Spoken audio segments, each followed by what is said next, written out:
চারজনের মধ্যে সকলের ছোট ভাই সে তো মানুষের সাথে মিশে থাকতো, সমাজের সাথে থাকতো। সে কোনোদিন মানুষের সামনে চোখ রাখে একটা শব্দও বলে দেয়। আজ তার জন্য কক্সবাজার জেলার প্রত্যেকটা অলিতে গলিতে কান্নার রুল বয়ে গেছে। আমার ভাই এমন ধরনের আমি দুনিয়া থেকে বিদায় কল্পনা করতে পারি না। আপনারা সকলে আমার ভাইয়ের জন্য দোয়া করবেন, আল্লাহ যেন তাকে জান্নাতের সর্বোচ্চ মাকাম দান করেন এবং সে যেন শহীদের মর্যাদা পায়।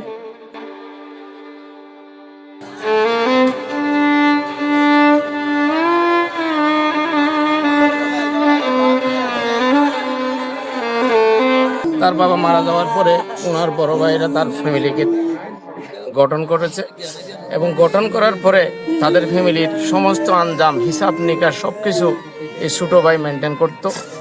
তাদের বাবার সেই রেখে যাওয়া সব কাজকে সেই এগিয়ে নিয়ে গিয়েছে এবং সংবাদ জগতে উনি একটা দ্বীপের ছেলে হয়েও সে পুরো কক্সবাজারবাসীকে যে দেখিয়ে দিয়েছে যে একটা দ্বীপের ছেলে হয়েও সেই পর্যটন নগরী থেকে শুরু করে সংবাদ থেকে শুরু করে এবং পুরা দেশের যে সামাজিকতা যে অর্থনৈতিক সে জোন তৈরি করেছিল, তাকে যদি আল্লাহ বাঁচাই রাখতে হয়তো ভবিষ্যতে সেই সেন্ট মার্টিন দ্বীপকে একটা অর্থনৈতিক জোন হিসাবে গঠন করতে পারত।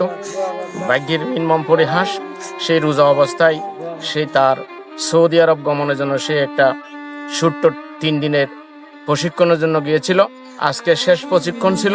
সেই প্রশিক্ষণ সেরে সেই রামু থেকে কক্সবাজার বাসায় আসার পথে সেই দরগাহ নামক স্থানে একটা ডাম্পার তার সিএনজিকে ঝোরালো ধাক্কা দিয়ে তাকে পিষ্ট করে সে সেখানেই মৃত্যুবরণ করেন।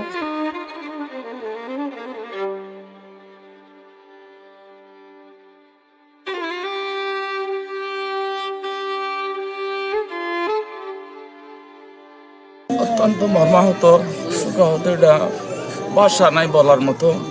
এমন একটা ছেলে, আমার প্রতিবেশী, আমার পাশে একদম পার্শ্ববর্তী বাড়ি, ছোট ভাই, সে এমন একটা প্রমাণ করে গেছে সে সমাজের সাথে প্রতিটা সবার সাথে এমন একটা মিশন এভাবে মিশে গেছে, তার কেউ এভাবে সমাজ মেনটেন করে চলে আসে, কারোর সাথে ছিল না, সবাইকে সান্ত্বনা দিয়েছে। রাষ্ট্রপতি তার একটা ক্যাপাসিটি হয়েছিল।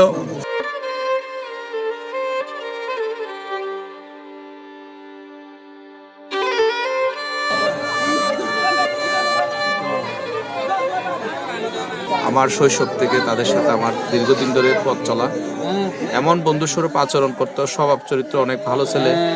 আজকে তাকে হারিয়ে আমি নিজেও শোকে মাতারা। আমি তার পরিবারকে ধৈর্য ধারণ করার জন্য অনুরোধ করব। আমি প্রিয় সেন্ট মার্টিনবাসীকে, সর্বস্তরের জনগণকে আমি এই শোকে তাদেরকে ধৈর্য ধারণ করার জন্য বলবো এবং পাশাপাশি আল্লাহর কাছে আমরা দোয়া করি যেন আল্লাহ যেন তার বেহস্ত নসিব করে। ইনশাআল্লাহ সেই রোজা মুখে রেখে আজকে মৃত্যুবরণ করেছেন। এই সড়ক দুর্ঘটনার এই ঘটনার প্রতি আমরা আরও বেশি সচেতন হওয়ার জন্য যারা গাড়ি নিয়ে রাস্তাঘাটে রয়েছে তাদের প্রতি আমি অনুরোধ করব, আপনারা বেপরোয়া গাড়ি চালিয়ে যে আজকে আমাদের এক বন্ধুকে আমরা হারিয়েছি, এই সুখ এবং এই ব্যথা তার পরিবার এবং পরিজন আমরা সইতে পারছি না। এভাবে যেন আর কারো ভাই, বন্ধু, আত্মীয় স্বজনের মধ্যে যেন এরকম একটি অঘটন ঘটে, যেন সড়ক দুর্ঘটনায় মৃত্যু না হয়।